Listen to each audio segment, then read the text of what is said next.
പരിശോധന നടക്കുകയാണ്. ഒരു വലിയ അന്വേഷണമാണ് ഇപ്പോൾ ഈ ഒരു ശബരിമല സ്വർണ്ണക്കൊള്ളയായിട്ട് നടക്കുന്നത്. അങ്ങ് ദേവസ്വം ബോർഡ് പ്രസിഡന്റ് എന്ന രീതിയിൽ എങ്ങനെയാണ് അതിൽ പ്രതികരിക്കുന്നത്? സത്യം അന്വേഷിക്കുന്ന ഏതൊരു പ്രവർത്തനവും നടക്കട്ടെ. നമ്മളിപ്പോൾ എന്താ പ്രതികരിക്കേണ്ടത്? അവർ സത്യം അന്വേഷിച്ച് വന്നു, അവർ നടത്തിട്ട് നമ്മളെല്ലാ സൗകര്യങ്ങളും ചെയ്തു കൊടുക്കും. ഒരു കാര്യം, ഇന്നലെ ഹൈക്കോടതി മുൻപുള്ള ബോർഡുകളുടെ പങ്കാളിത്തം അടക്കം അന്വേഷിക്കണം, വ്യാപകമായ ഒരു അന്വേഷണം. ഞാനെന്ത് പറയാനാണ്? ഹൈക്കോടതി പറഞ്ഞു, അന്വേഷിക്കട്ടെ. അത് മൊത്തത്തിൽ ബോർഡിനെ തന്നെ ഒരു നിർത്തുന്നതല്ലേ? ഓരോ ബോർഡുകളാണല്ലോ. ദേവസ്വം ബോർഡെന്ന് പറയുന്ന സ്ഥാപനം ഒന്ന്, കാലാകാലങ്ങളിൽ ഭരണസമിതിയായിട്ട് വരുന്ന ബോർഡുകൾ, രണ്ടും കൂടെ കൂട്ടിക്കുഴയ്ക്കരുത്.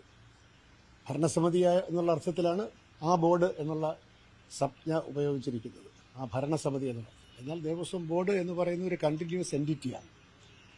അപ്പോൾ അന്നത്തെ ഭരണസമിതിയെ ഇടയ്ക്ക് പ്രവർത്തനങ്ങൾ അന്വേഷിക്കട്ടെ. കോടതിക്ക് അങ്ങനെ തോന്നിയെങ്കിൽ അന്വേഷിക്കും. സുഹൃത്തുക്കളെ, ഈ അന്വേഷണ കോടതി അന്വേഷിച്ചുകൊണ്ടിരിക്കുന്ന കാര്യത്തെപ്പറ്റി ഒരഭിപ്രായവും ഞാൻ പറയില്ല. ക്രമക്കേടുകൾ നടന്നിട്ടുണ്ടെങ്കിൽ കോടതി അന്വേഷിക്കട്ടെ. ബോർഡ് എന്ന് പറയുന്ന സ്ഥാപനവും ഞങ്ങളുടെ ഭരണസമിതിയും അതിനെല്ലാ സഹായങ്ങളും ചെയ്തു കൊടുക്കുമെന്നുള്ളതല്ലാതെ എന്തെങ്കിലും ഒരു അഭിപ്രായം ഞാൻ പറയുന്നത് ശരിയല്ല, പറയുകയും പൂർണ്ണമായിട്ട് സഹകരിക്കും. രാവിലെ എല്ലാം വിളിച്ച് പറഞ്ഞിട്ടുണ്ട്.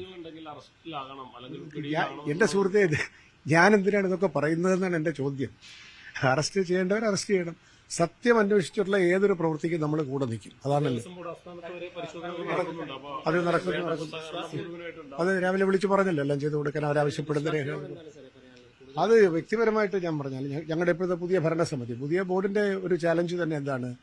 ഈ സംഭവങ്ങൾ കൊണ്ടെല്ലാം വിശ്വാസികൾക്ക് ദേവസ്വം ബോർഡിൽ എന്തെങ്കിലും വിശ്വാസം നഷ്ടപ്പെട്ടിട്ടുണ്ടെങ്കിൽ അത് വീണ്ടെടുക്കണം. അത് വീണ്ടെടുക്കുന്നത് എങ്ങനെ? ഞാൻ അതിപ്പം കൂടെ ഇങ്ങനെ പറയേണ്ട കാര്യമില്ല. വീണ്ടെടുക്കുന്നത് എങ്ങനെയെന്ന് പറഞ്ഞാൽ കൂടുതൽ സുതാര്യത ഉണ്ടാവണം, അക്കൗണ്ടബിലിറ്റി ഉണ്ടാക്കണം. അത്തരത്തിലുള്ള സിസ്റ്റംസ് പരിഷ്കരിക്കാനുള്ള ഒരു പരിശ്രമത്തിലാണ് ഞാനിപ്പോൾ. ശബരിമലയുടെ തിരക്ക് കഴിഞ്ഞുകൊണ്ട് ശബരിമല അടച്ചു. ഇനിയിപ്പോൾ സാധാരണ മറ്റു ക്ഷേത്രങ്ങളിലൊക്കെ തന്നെ പോകുന്ന വിശ്വാസികൾക്ക് ദേവസ്വം ബോർഡിന്റെ ഭാഗത്തു നിന്നുള്ള പ്രവർത്തനങ്ങൾ, പെരുമാറ്റങ്ങൾ, അവരുടെ രസീത് കൊടുപ്പ് തുടങ്ങിയ എല്ലാ കാര്യത്തിലും കുറച്ച് സംശയങ്ങളും പരാതികളൊക്കെ ഉണ്ടല്ലോ. ഇതൊക്കെ സിസ്റ്റമാറ്റിക്കായിട്ട് പരിഹരിക്കണം എന്നാണ് പുതിയ ബോർഡിന്റെ ആഗ്രഹം. അത് ചെയ്യാനാണ് ഞങ്ങൾ ശ്രമിച്ചുകൊണ്ടിരിക്കുന്നത്. പണ്ട് നടന്ന കാര്യങ്ങളെപ്പറ്റിയും അന്വേഷണത്തെ പറ്റിയും ഞാൻ എന്തെങ്കിലും ഉത്തരം പറയുന്നത് ശരി.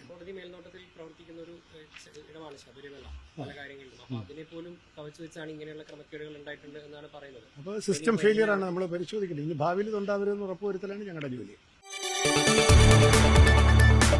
കൂടുതൽ വാർത്തകൾക്ക് News 18 Keralam YouTube channel subscribe ചെയ്യുക.